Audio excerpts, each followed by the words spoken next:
Wajib banget pantengin channel ini teman-teman. Karena untuk KJMU ya, sekarang ini pendaftarannya ini ada perubahan nih teman-teman. Jadi tidak sama seperti KJMU di tahun yang sebelumnya, yaitu tahun 2023.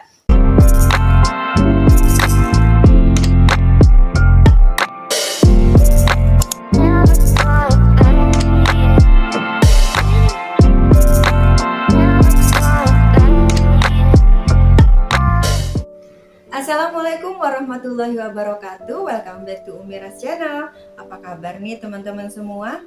Nah, kali ini saya ingin mengucapkan terima kasih terlebih dahulu kepada teman-teman yang sudah selalu setia mensupport channel ini. Semoga kita senantiasa diberikan kesehatan, kebahagiaan, dan kesuksesan. Amin amin ya rabbal alamin. Nah, untuk teman-teman yang belum support, teman-teman bisa klik tombol subscribe, like, komen, dan jangan lupa untuk nyalakan lonceng notifikasinya agar teman-teman tidak terlewat informasi dari channel ini. Terima kasih.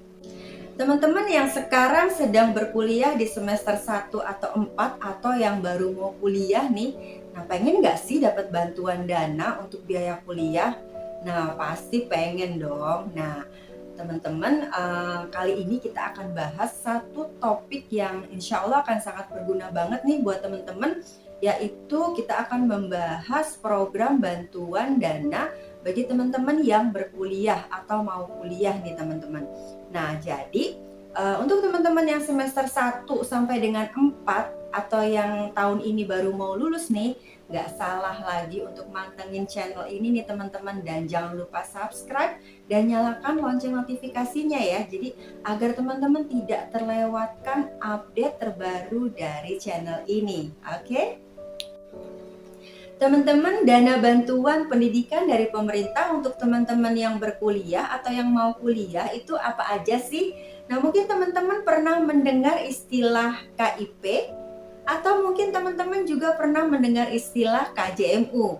Nah, dua program tersebut merupakan dua program bantuan dana dari pemerintah yang diperuntukkan untuk teman-teman yang berstatus mahasiswa atau calon mahasiswa. Nah, kali ini kita akan bahas salah satunya dulu ya teman-teman, yaitu kita akan bahas KJMU.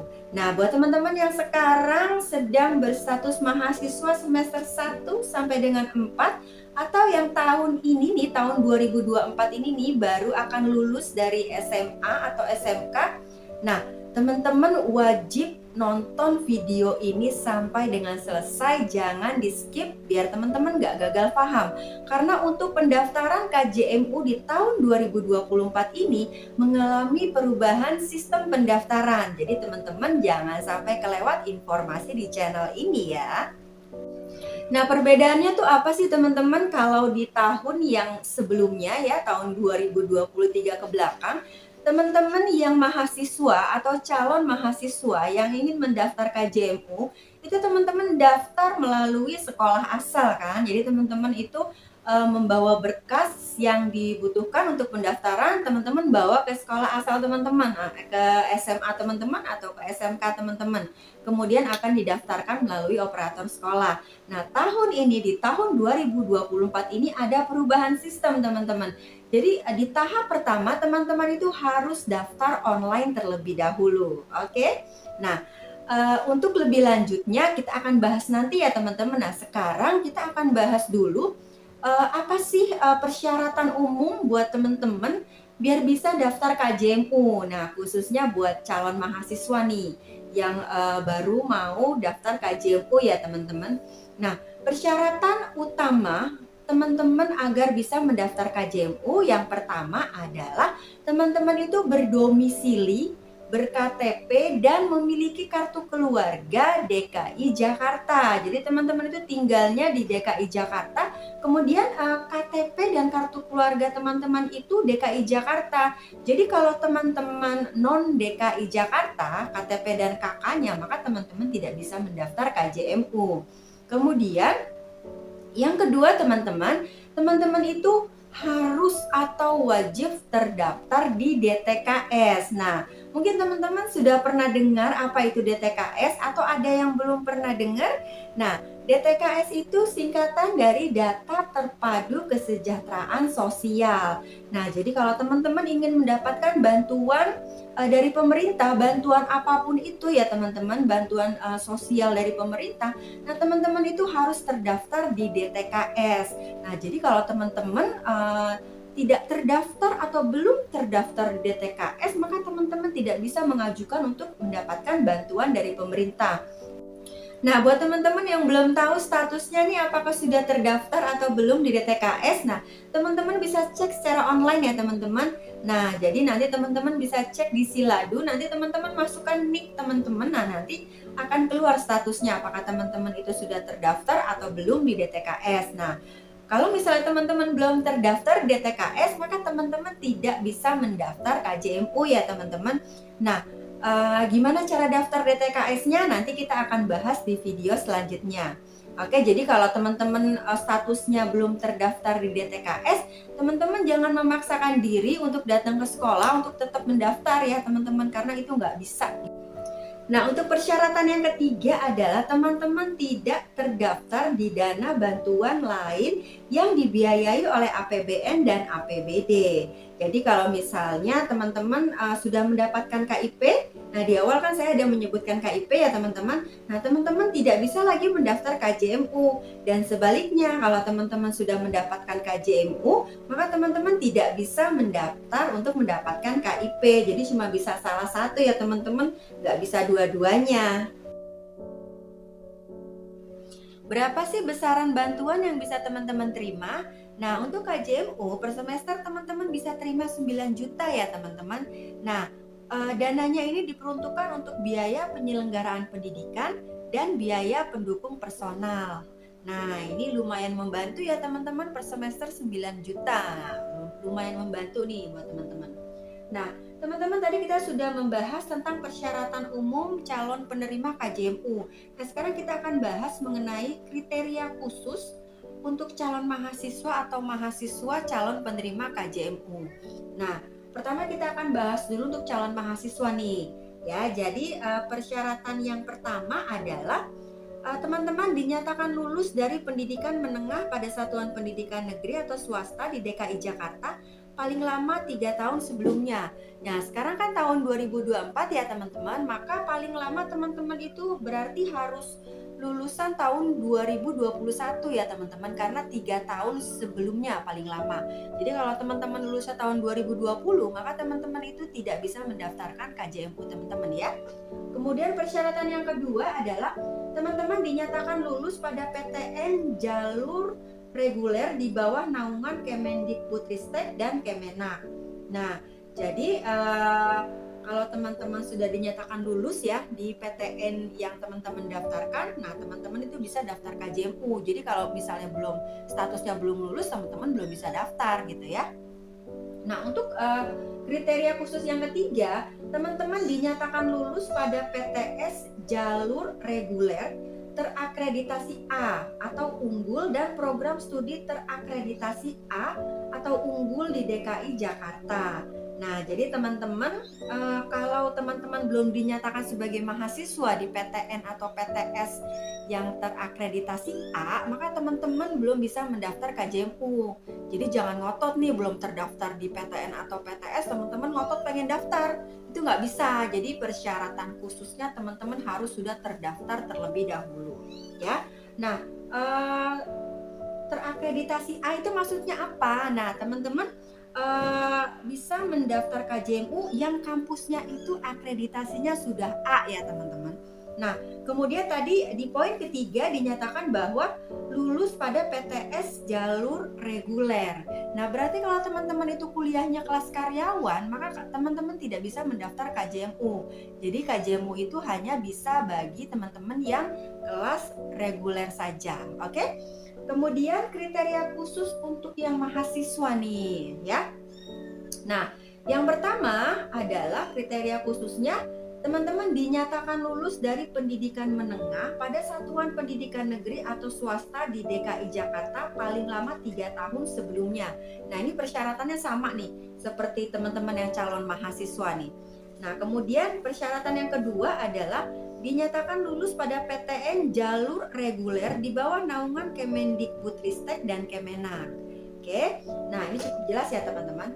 Untuk persyaratan yang ketiga, teman-teman dinyatakan lulus pada PTS jalur reguler terakreditasi A atau unggul dan program studi terakreditasi A atau unggul di DKI Jakarta. Sama persyaratannya seperti yang calon mahasiswa. Nah, yang membedakan itu adalah adanya tambahan persyaratan keempat nih untuk mahasiswa, yaitu pengajuan paling lama pada semester 4. Jadi kalau teman-teman yang selama ini belum pernah mendaftar KJMU, kemudian ingin mendaftar ya teman-teman yang sudah mahasiswa ya. Nah, paling lama itu teman-teman bisa mendaftar pada semester 4. Jadi kalau misalnya teman-teman itu statusnya di tahun 2024 ini misalnya sudah semester 5 atau semester 6 dan seterusnya, maka teman-teman itu tidak bisa mendaftar KJMU. Jadi paling lambat itu teman-teman bisa daftar di semester 4. Nah, teman-teman, apa saja sih timeline pendaftaran KJMU tahap 1 tahun 2004? Nah, teman-teman bisa lihat di sini ya, teman-teman. Di sini ada urutan waktunya nih. Nah, di tanggal 4 sampai 15 Maret 2024 itu merupakan pendaftaran KJMU. Nah, tadi yang saya sebutkan di awal bahwa teman-teman harus mendaftar secara online. Nah, teman-teman ini daftarnya tanggal 4 sampai dengan 15 Maret 2024. Nah, setelah teman-teman mendaftar, maka nama teman-teman itu akan secara otomatis masuk ke dalam website KJMU sekolah asal teman-teman. Ya, nanti tugas dari sekolah adalah memverifikasi data teman-teman, yaitu di tanggal 4 sampai 19 Maret 2024.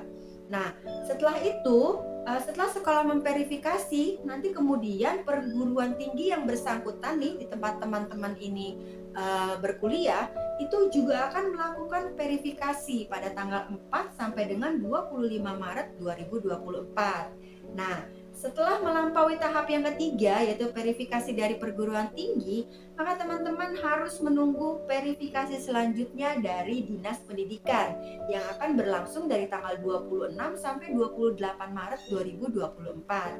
Nah, setelah itu baru akan ditetapkan siapa saja yang berhak mendapatkan KJMU melalui keputusan gubernur ya teman-teman, yaitu di tanggal 1 sampai 30 April 2024. Nah, nama-nama teman-teman itu akan masuk ke website KJMU sekolah. Jadi, teman-teman bisa update lebih lanjut ke operator sekolah asal teman-teman.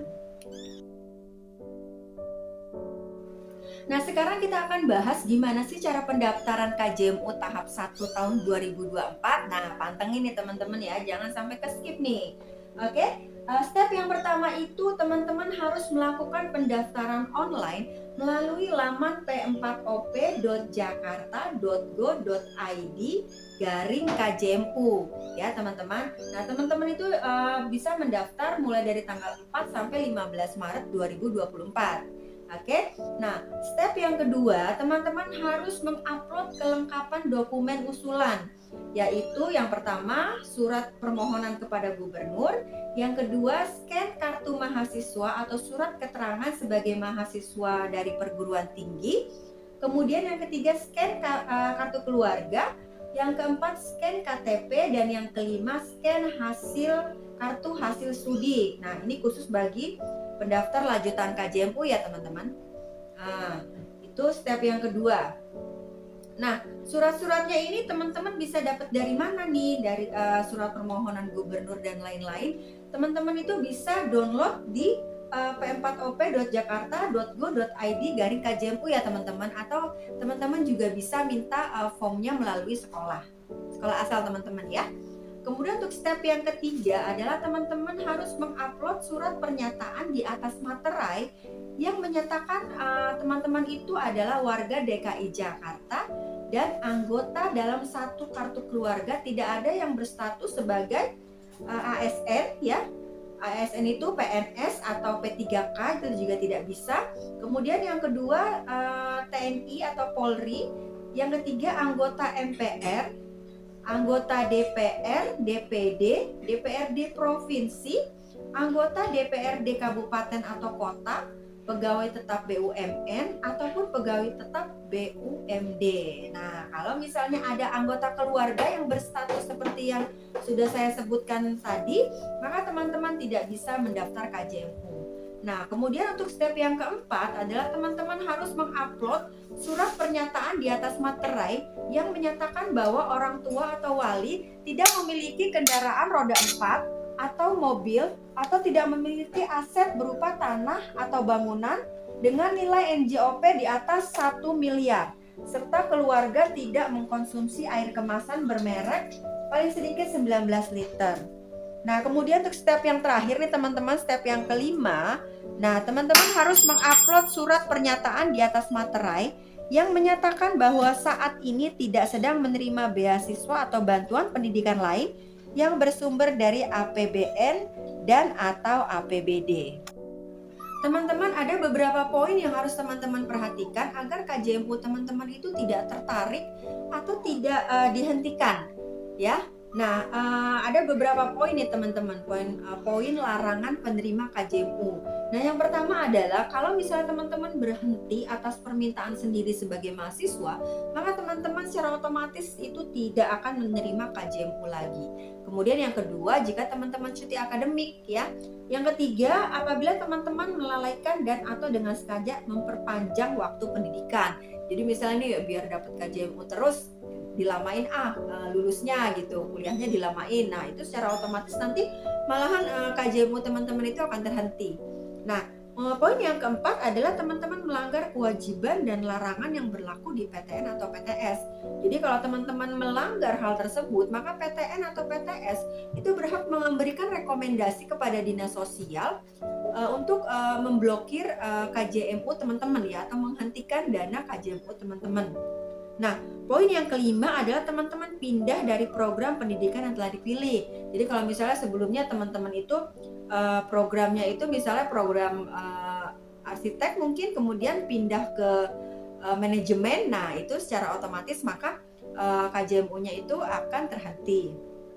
Nah, untuk poin yang keenam, teman-teman selama 2 semester berturut-turut mendapat IPK ya, untuk PTN itu di bawah IPK yang telah ditetapkan PTN. Nah, untuk PTS kalau misalnya teman-teman itu IPK-nya itu di bawah 3 untuk prodi sosial dan di bawah 2,75 untuk prodi eksakta, maka KJMU teman-teman itu akan ditarik atau diberhentikan. Nah, prodi sosial itu apa sih teman-teman? Nah, prodi sosial itu prodi yang pembelajarannya itu kebanyakan teori seperti manajemen, akuntansi, hukum ya, dan lain-lain. Nah, kalau untuk prodi eksakta itu program yang pembelajarannya itu ilmu pasti ya teman-teman.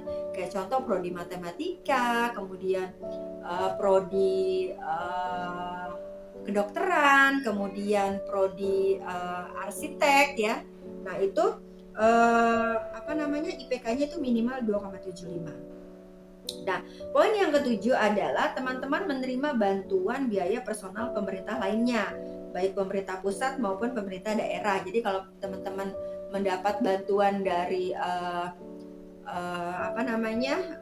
APBN maupun APBD yang lain, maka teman-teman secara otomatis tidak bisa lagi menerima bantuan KJMU. Teman-teman, dari pembahasan tadi dapat kita simpulkan bahwa untuk pendaftaran KJMU di tahun 2024 ini mengalami perubahan alur pendaftaran. Jadi teman-teman yang semula mendaftar ke sekolah asal dengan membawa berkas, di tahun 2024 ini teman-teman harus mendaftar online terlebih dahulu. Setelah itu teman-teman menunggu verifikasi dari pihak sekolah, pihak perguruan tinggi, dari dinas, kemudian nanti teman-teman baru bisa mendapatkan atau mengetahui hasilnya apakah teman-teman lolos atau tidak. Nah, teman-teman yang mungkin masih bingung atau memiliki pertanyaan, teman-teman bisa menuliskannya di kolom komentar ya teman-teman. Atau teman-teman mungkin yang memiliki pengalaman selama mendapatkan KJMU, mungkin teman-teman bisa share juga di kolom komentar. Teman-teman, semoga video kali ini bisa berguna buat teman-teman. Saya doakan buat teman-teman yang baru mau mendaftar KJMU atau teman-teman yang mau mendaftar ulang KJMU-nya, semoga prosesnya dimudahkan, dilancarkan, sampai dengan nanti teman-teman akhirnya lolos untuk mendapatkan KJMU. Amin, amin ya rabbal alamin. Oke teman-teman, sekian dulu pembahasan kita untuk kali ini. Semoga bermanfaat teman-teman. And see you on the next video. Wassalamualaikum warahmatullahi wabarakatuh.